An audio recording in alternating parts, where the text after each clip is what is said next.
본문 말씀은 오늘 본문부터 시작해서 누가복음 19장 44절로 끝이 나는 예수님께서 이제 예루살렘으로 가시는 길 가운데 일어난 모든 일들을 기록한 성경입니다. 말씀입니다.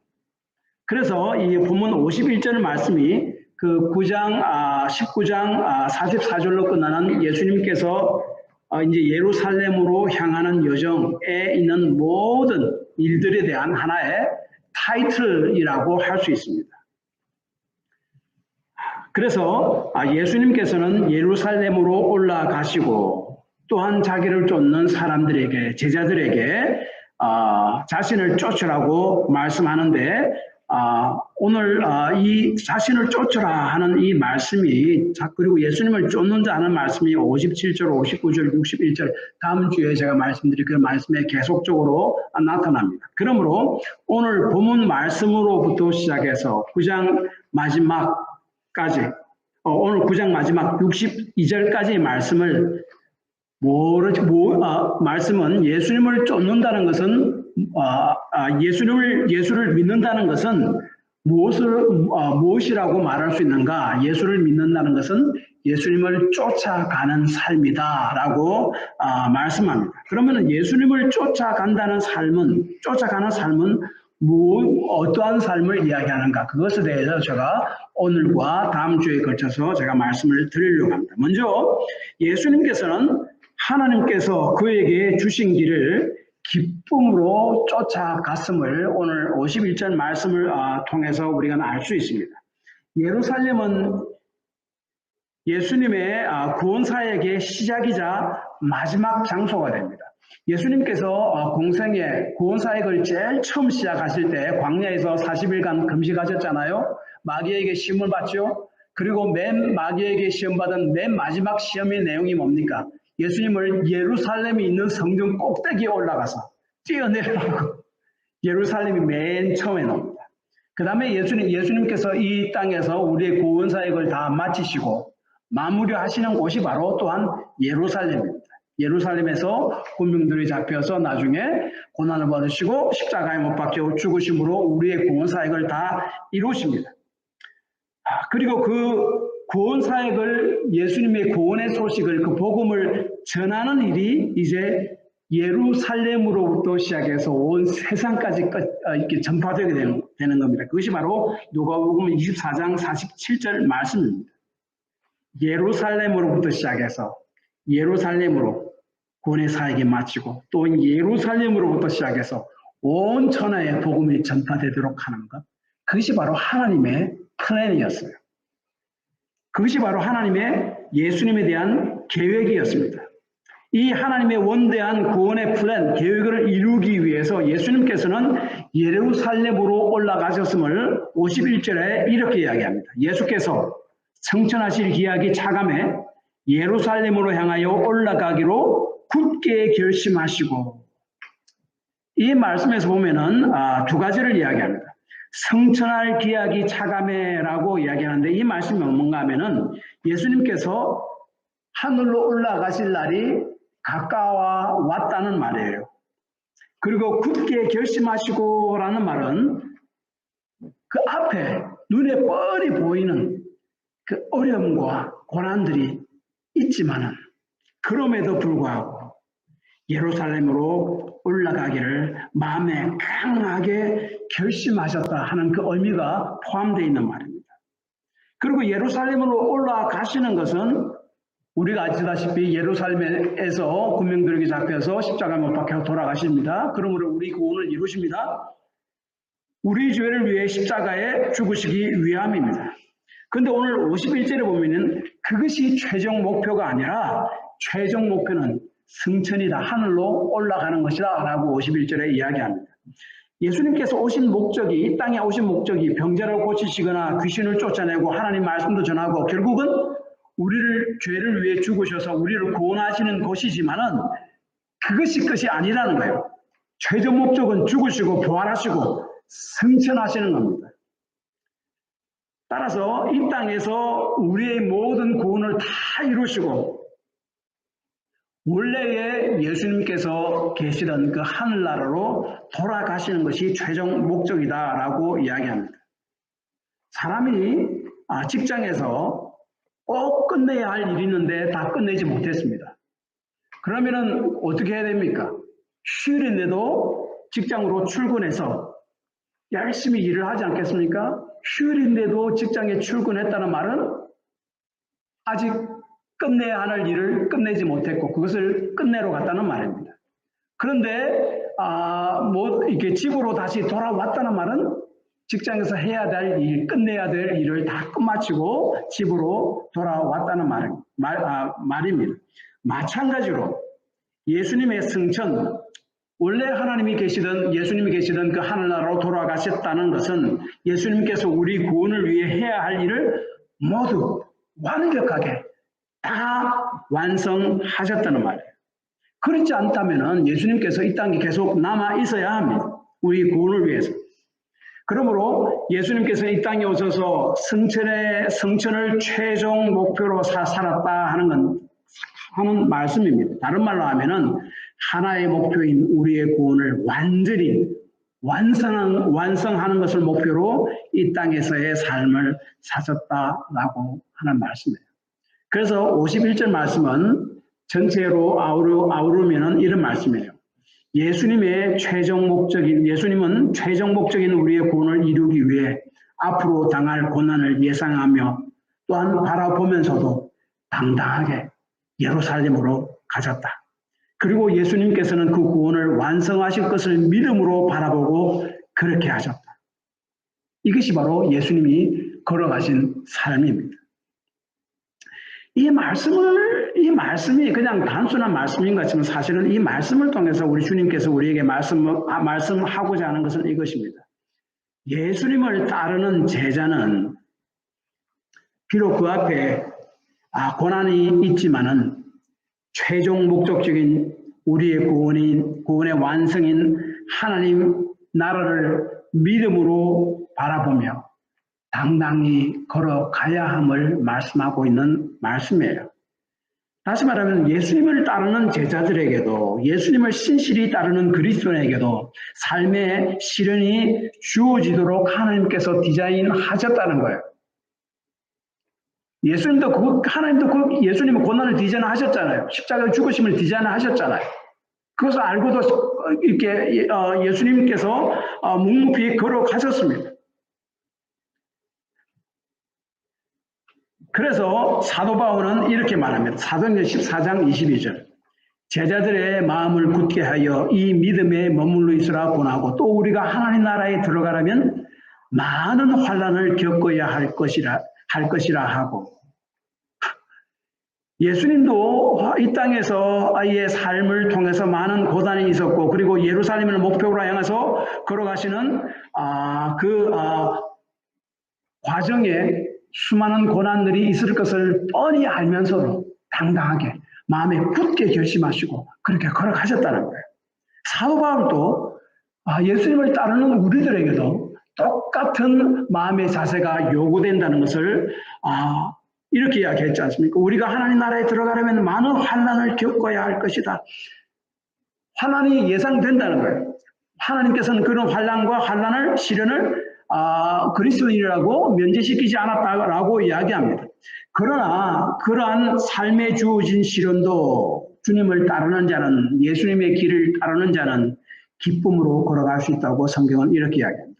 베드로전서 1장 5절에서 9절인데 들어보시기 바랍니다. 너희는 말세에 나타내기로 예비하신 구원을 얻기 위하여 믿음으로 말미암아 하나님의 능력으로 보호하심을 받았느니라.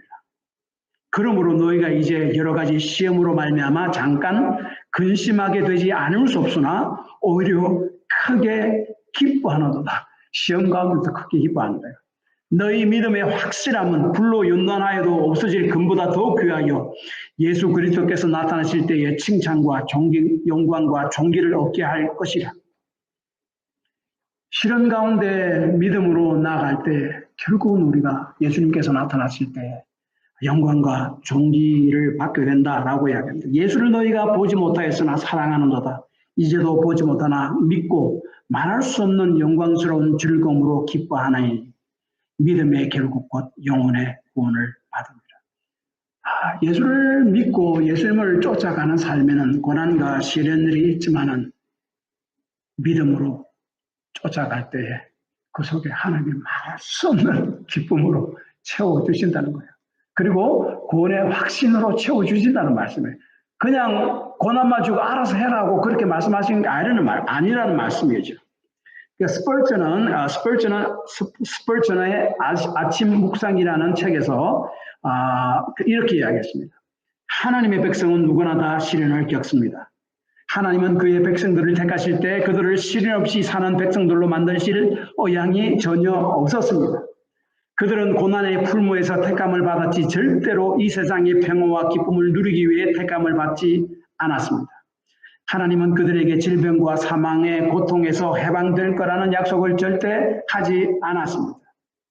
이 세상, 오히려 그들이 누리게 될 특권의 도표를 작성하시며 그들이 반드시 받아야 할 것들 가운데 징계도 포함시켰습니다. 이처럼 시련은 하나님의 백성이 겪어야 할 운명의 일부입니다. 시련은 그리스도의 마지막 유산 속에 우리를 위해 예정되어 있는 것입니다. 시련을 통해서 하나님의 계획들은 우리를 점점 거룩한 정결한 하나님의 백성으로 만들어 가시고자 하는 그런 계획들이 있죠. 시련이 우리 그리스도인이 이 땅에 삶을 살 동안에 하나님께서 우리 그리스도인에게 허락되도록 이렇게 디자인하셨다면은 그러면은 우리가 이 땅에 살면서 그 시련에 대해서 어떻게 반응해야 할 것인가? 그것은 굉장히 중요합니다. 불평과 우울 속에서 살아갈 것인가? 아니면은 고난과 시련을 이기고 나면 하나님께서 주실 상을 바라보며 고난에 살아갈 것인가? 또한 고난을 통해서 나 자신이 점점 성숙해지고 변화되며 고난을 통해서 주님과 점점 더 친밀한 관계 속에 들어가며 그 주님의 친밀함을 맛보며 살아갈 것인가? 우리의 선택입니다. 날아가는 새는 뒤를 또 돌아보지 않는다라는 류시와 시인의 산문집, 제가 지난주에도 잠깐 한 부분을 언급했습니다만 그 산문집에 짐 코벳이라는 사람의 이야기가 나옵니다. 이 사람이 영국 사람인데 영국이 인도를 지배했잖아요. 그래서 그 영국에 살았습니다. 이 사람이 동료 사냥꾼들과 함께 히말리아 언저리에 있는 밀림속을 걸어서 이동할 때였습니다.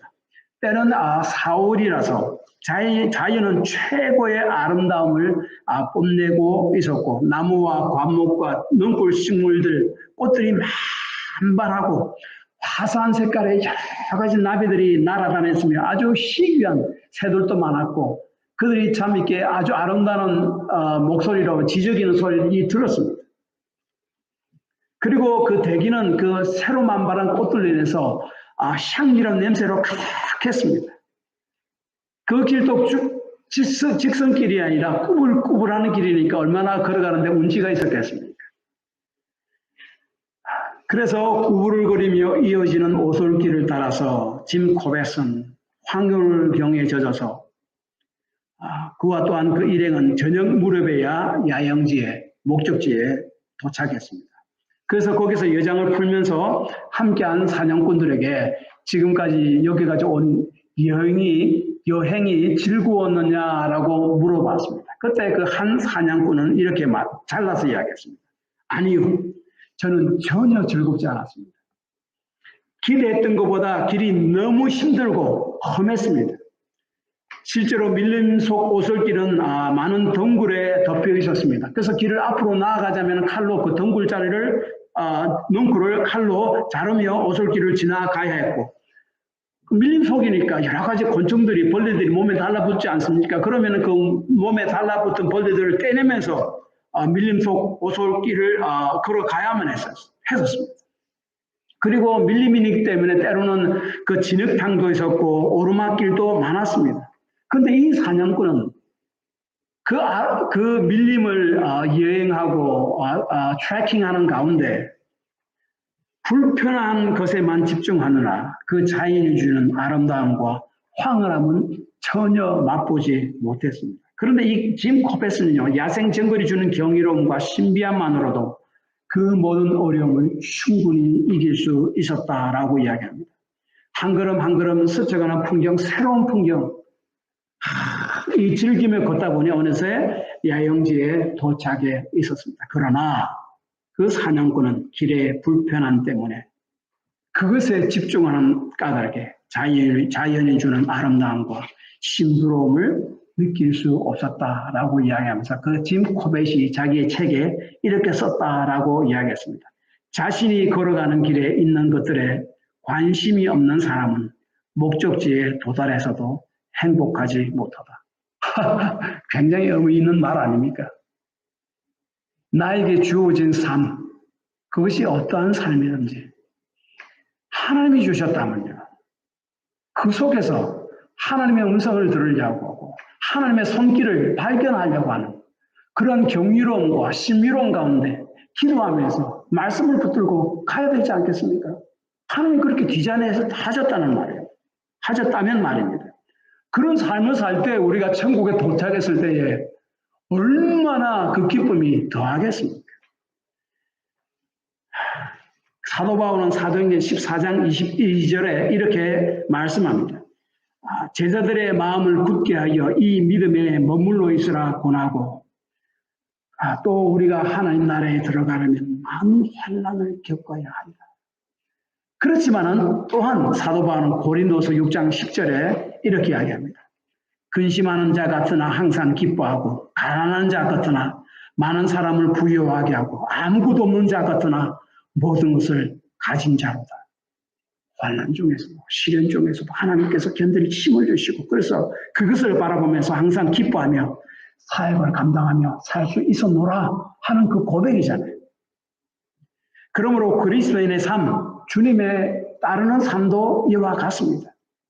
주님도 앞에 놓인 환난과 시련을 보고 담대하게 굳고 마음을 굳게 하고 나아갔듯이 하나님께서 주를 따르는 우리들에게도 환난을, 시련을 면제해 주시지는 않았습니다. 우리에게 필요하기 때문입니다. 우리가 그 이유를 다는 모릅니다. 그러나 필요하기 때문에 그것을 하나님께서 허락하셨습니다.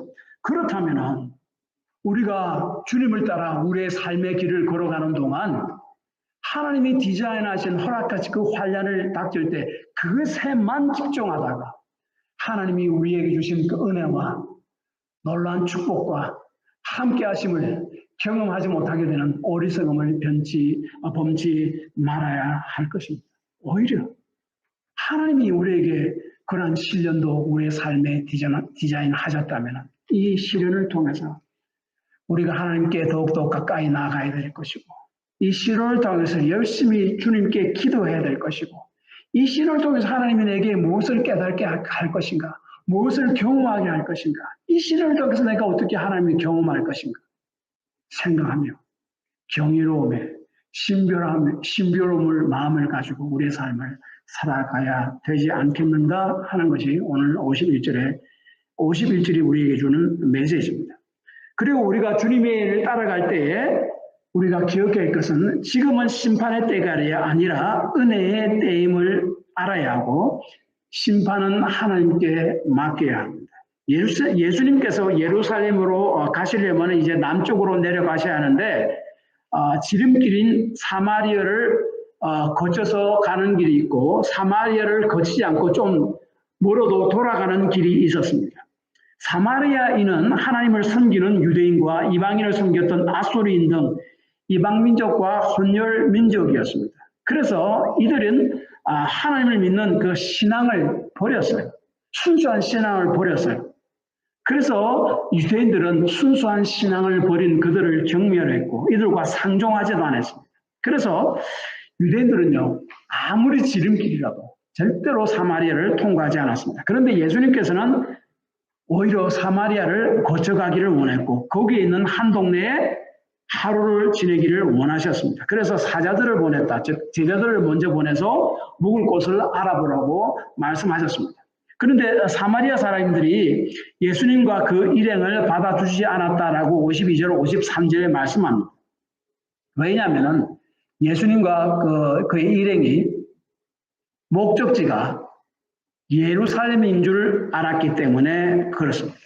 왜냐하면 사마리아 사람들은요, 예루살렘이 아닌 그리심산에 자기들의 성전을 자기 마음대로 세워놓고 거기서 예배를 했습니다. 그런데 예수님께서 예루살렘 성전으로 간다고 했으니까 그 예수님과 제자들을 배척한 것입니다. 야고보 요한은 이걸 보고 굉장히 화가 났습니다. 그렇지 않아도 사마리아인들을 좋게 보지 않았는데, 믿음의 절개를 버리고 신앙을 버린 사람으로 이렇게 좋게 보지 않았는데, 이들이 자신들을 무시하고 무엇보다도 예수님을 무시하니까 참을 수가 없었습니다. 그래서 54절에 이렇게 이야기하죠. 우리가 불을 명하여 하늘로 쫓아내려 저희를 멸하라 하시기를 원하시나이까? 예수님께 물었습니다. 이 말은 열왕기하 1장에서 아시아 왕이 병이 들자 자신의 생사를 물으러 우상인 바알세붑에게 간 사건을 상기시킵니다. 그러나 그러자 하나님께서는 엘리야 선지자를 통해서 하나님을 버리고 우상을 섬긴 아시아 왕의 죽음을 예언하게 했습니다. 그러자 아시아 왕은 신하들을 엘리야 선지자에게 보냅니다. 그래서 자기의 죽음을 예언한 엘리야 선지자를 자신에게로 좀 데려오게 그렇게 만들었습니다.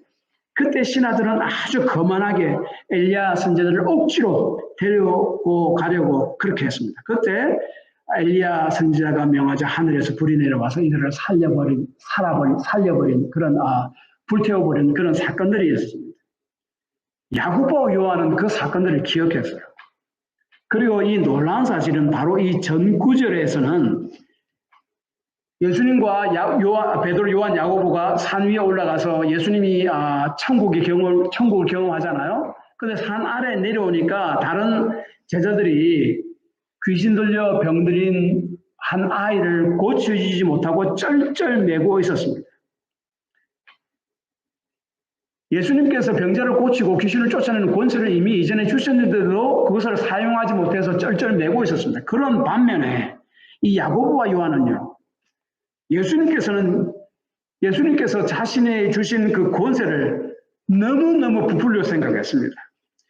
병자를 고치고 그 다음에 귀신을 쫓아내는 것뿐만 아니라 하늘로서 불을 내리게 해서 그들을 불살리는, 아시겠습니까? 권세를 너무너무 부풀려서 그 정도 생각했습니다. 어쨌든 이들에게는 하여튼 그러한 믿음은 있기는 있었습니다. 바른 믿음은 아니죠. 그리고 그 팔레스타인 지방의 문화는 손님을 극진히 대접하는 문화입니다. 그런데 이 사마리아인들은 예수님을 대접하지도 않고 멸시했습니다. 당시 그런 손님을 융숭하게 접대하는 그런 문화도 다 저버리고 우상을 섬기고 우상과 타협하는 그런 사람들 보니까 얼마나 화가 났겠습니까? 그런데 예수님께서는 제자들에게 이전에 전도 여행을 보내시면서 동네를 다니다가 제자들이 전하는 복음을 받아들이지 않으면은 발에 먼지를 털어버리고 그 동네에서 나오라라고 말씀하셨습니다. 그 말이 뭔가 하면 경고하라는 말씀이지 심판하라는 말씀이 아니에요. 경고의 뜻이 뭡니까? 경고를 받아들여서 돌이키라 하는 의미가 있잖아요. 그런데 이 야고보와 요한은요, 자기들이 예수를 믿지 않는 자를 당장 심판하겠다고 그렇게 이야기합니다. 복음을 받아들이지 아니하는 최종적인 심판은 제자들의 몫이 아니고 우리들의 몫도 아닙니다. 하나님의 몫입니다. 그러므로 예수님의 제자들이 그리고 우리 그리스도인들이 해야 할 일은요, 그들이 받든지 받지 않든지 복음을 신실히 전하는 겁니다. 그럼에도 계속적으로 받지 않으면 경고의 의미로 그것을 떠나는 것이에요. 그래서 신발에서 발을 털고 떠나는 겁니다. 경고를 통해서 그들을 돌이키려는 의도가 있습니다. 이런 경고의 의미가 아니라 자신들이 심판하겠다고 하는 그 제자들을 향해서 예수님께서는 꾸짖으셨다라고 55절에 말씀하고, 그리고 함께 다른 동네로 가셨다라고 56절에 이야기합니다. 근데 그 영어 성경 킹 제임스 버전 성경을 찾아보면 56절에 함께 다른 촌으로 가시다 말씀 앞에 다른 말씀이 하나 더 있습니다. 다른 성경은 없습니다. 인자가 사람의 목숨을 멸하러 온 것이 아니라 구원하러 왔노라. 그리고 함께 다른 촌으로 가시다 이렇게 기록했습니다. 여기 킹 제임스 버전에 인자가 사람의 목숨을 멸하러 온 것이 아니라 구원하러 왔노라 하는 말씀은 원래 헬라어 원문에는 없습니다. 근데 헬라 성경을 필사하는 서기관들이 자기 해석으로 거기에 담아 넣은 거예요, 사실은. 그래서 거의 대부분 거의 모든 영어 성경에도 보도 우리 한국 성경에도 그 부분이 없어요. 그래서 한국에는 어떤 사람들은 킹 제임스 버전 성경이 진짜 성경을 주장하는 사람이 있는데 그렇지 않습니다. 이것만 봐도 틀리잖아요.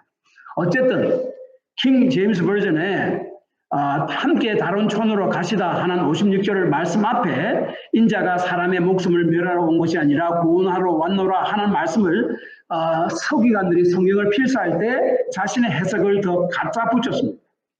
그런데 이 서기관들이 자신의 해석을 갖다 붙인 이 해석을 보면은 이 56절의 본문의 말씀을 조금 더 분명하게 이해가 할 수 있습니다.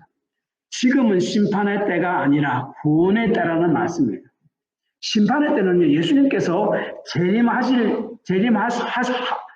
하셔야만 하는 그때입니다. 그때까지 우리는 복음을 반대하는 자들도 만날 것이고, 복음으로 인해서 복음을 전하는 우리를 모욕하는 그런 사람들도 만나게 될 것이고, 그러나 진정으로 예수님을 따르는 자는 그들을 대항해서 싸우고 힘으로 누리고 해서는 안 된다는 말씀입니다. 오히려 그들을 사랑으로 품어야 한다는 말씀입니다. 선한 삶을 베풀므로 그들을 위해서 기도하고 복음을 증거하고 때로는 경고도 하고 심판은 하나님께 맡겨두는 그런 삶을 살아가야 한다. 그것이 이 말씀입니다. 이 예수님의 마음이 베드로서 3장 9절에 잘 표현되어 있습니다. 오직 주께서는 너희를 대하여 오래 참으사 아무도 멸망하지 아니하고 다 회개하게 이르기를 원하시느니라. 그래서 예수님께서 성천하시기 전에 제자들에게 복음을 증거를 부탁하시면서 사마리아도 언급합니다. 오직 성령이 너희에게 임하시면 너희가 권능을 받고 예루살렘과 온 유대와 사마리아와 땅끝까지 이르러 내 증인이 되리라. 사도행전 1장 8절. 왜냐하면 지금은 그들은 복음을 전파해야 될 때예요. 그러나 복음을 받지 않을 때 그들을 경고의 말씀은 줄 수는 있지만은 내가 심판을 하서는 되지 않는다. 심판하려고 해서는 되지 않는다는 말씀입니다. 심판은 하나님께 있고 그것은 마지막 때에 주께서 하실 것이다. 그러나 그때까지 우리 주님께서는 모든 사람들이 복음을 듣고 주 앞으로 돌아오기를 원하신다. 그래서 그 마지막 날을 지금 조금 더 이렇게 기다리고 계신다. 딜레이하고 계신다 하는 말씀이 바로 베드로후서 3장 9절 말씀이에요. 지금은 복음을 전하는 우리를 무시하고 복음을 받지 않는 자들도 있지만은 그들을 향해 심판의 메시지를 주는 때는 아니다는 거예요. 오히려 신실하게 그들에게 복음을 증거하는 때이고 그들이 복음을 계속해서 받지 않을 때 경고도 해야 되지만 결국 그들이 회개하고 복음을 받아들이도록 위해서 기도해야 될 때다라는 말씀이에요. 그래서 사도행전 8장을 보면 나중에 빌립이 사마리아로 가서 전도를 하고 거기서 많은 사람들이 예수를 믿게 됩니다. 그리고 베드로와 요한도 그들이 불로 멸망시키고자 하는 그 사마리아로 나중에 다시 돌아갑니다.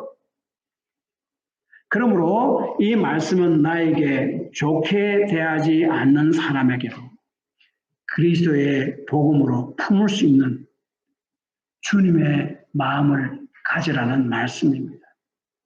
우리는 인간적 힘으로는 잘 되지 않습니다. 그러나 그것이 주님의 생각이고 원하시는 뜻이기 때문에 우리는 그것을 위해서 기도해야 할 것입니다. 결론적으로 이것입니다.